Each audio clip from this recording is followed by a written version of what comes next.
Okay, so here's the exploded view of the torch that I built. Just wanted to show you the internal pieces and how it all went together. Starting with, this was the fitting off of the appliance gas flex connector. This is a raw one here, not being used. Once again, a 1/2 inch on the outside, 3/8 pipe thread on the inside. And on here is where I put, this is the 3/8 MIP by 1/8 inch FIP reducing bushing. So it was, it had the hex head on. It was squared off there to tighten it with the wrench. I just cinched this down as far as I could, and I took my grinder and I ground it off. I grounded off all the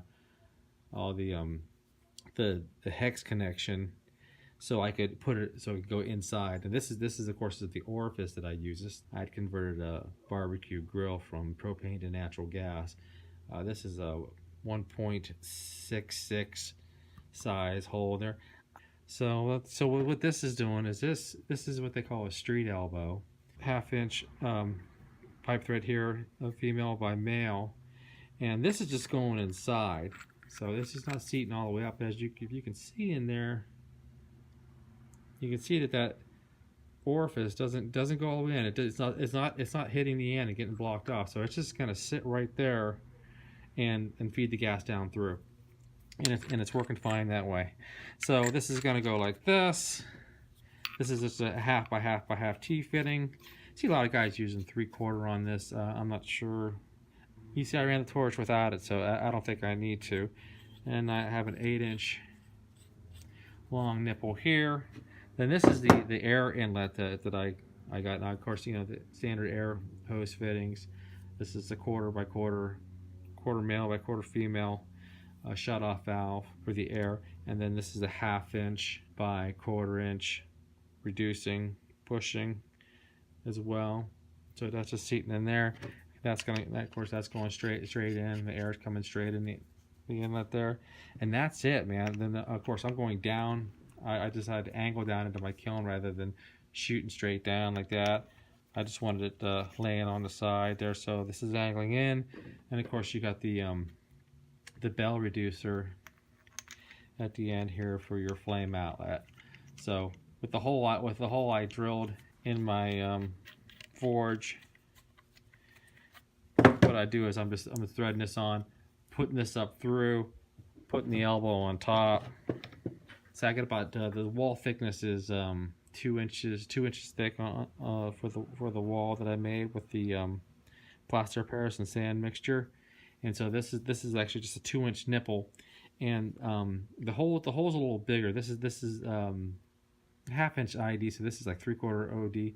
So with the hole I drilled, I reamed it out a little bigger, and I had ground this off, this bell reducer tapered, because I wanted to snug up inside the insulating wall.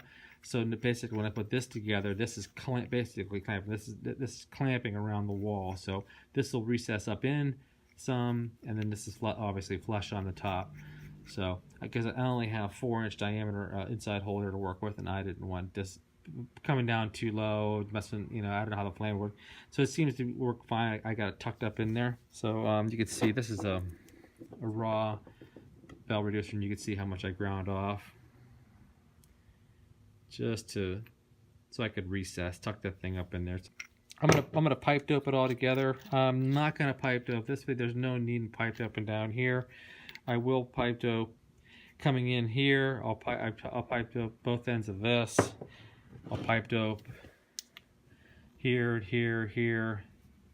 and here, just so we don't have any leaks. And of course, I'll pipe dope up here too. This has already got some thread tape on it, some seal tape on it, so I'm not going to do anything there. Seriously contemplating grinding out these threads.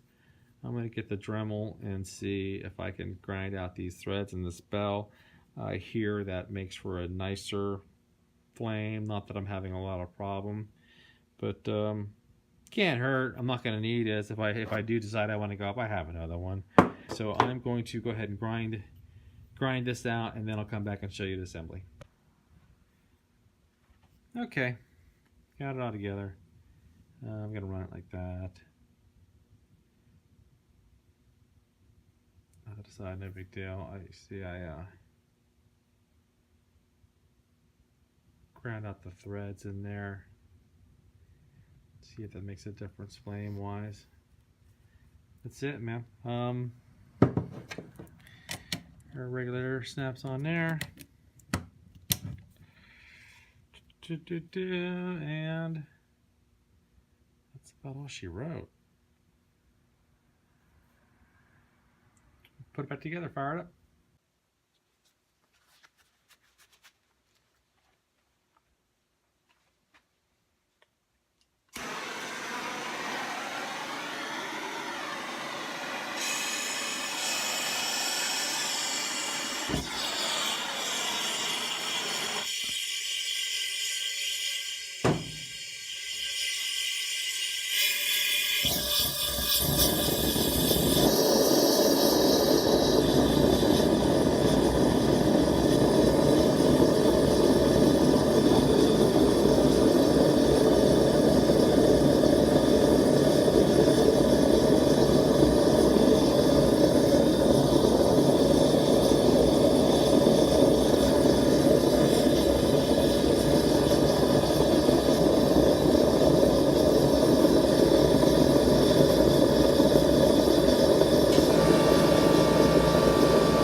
Outside of the forge, the outer wall.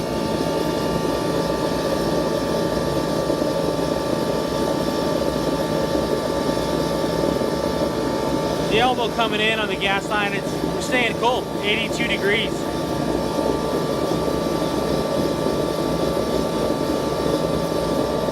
And the feed pipe's running really cool too, on about 74. So far, I'd say it's working pretty good.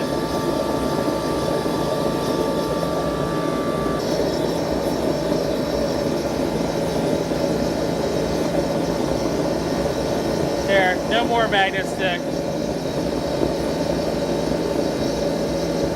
So we're at critical temperature there.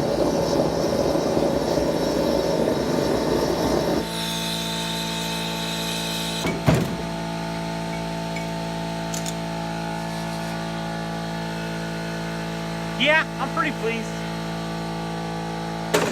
The whole thing is 8-inch diameter on the outside. I got 2-inch wall, and that is a mixture of plaster of Paris and sand that I used, and I sleeved it with a 4-inch piece of galvanized pipe, let it harden, and just kind of folded the 4-inch and pulled it out. So that's how I made my chamber. Is over here the actual line going to the propane tank. I bought this hose. I had to buy this regulator. I didn't have an extra regulator. It's a low pressure one. I was afraid it wasn't gonna work very well because it just seemed like it was delivering enough gas. I actually ordered a higher pressure one. It's coming in tomorrow, so I'll try it with it and see what happens. See the tank I had. But yeah, this kiln's working out. I think it's gonna work out pretty well. I'll take a temperature read on the outside again. No, I can touch it. I mean, it's warm. It's warm. I'm not gonna fry an egg on it, but I'm not gonna let my hand sit on there too long, though. But that's it. Start grinding some knives this weekend. I got my grinder all ready to go. Oh, I changed that rear pulley, and that's the 5-inch drive pulley now. It picked up the speed quite a bit, and yeah, she's really humming quick now.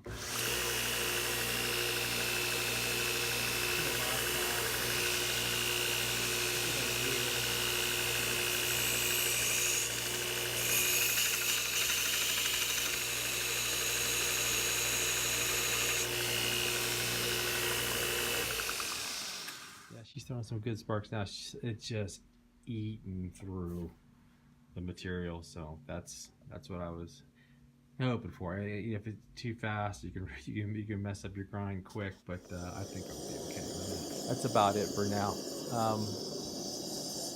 I'll probably do some more videos this week as I start making knives. I got a piece of D2 steel I want to figure out a design on, cut up, and make stuff in here real quick. So anyway, thanks for tuning in. I'll talk to you later.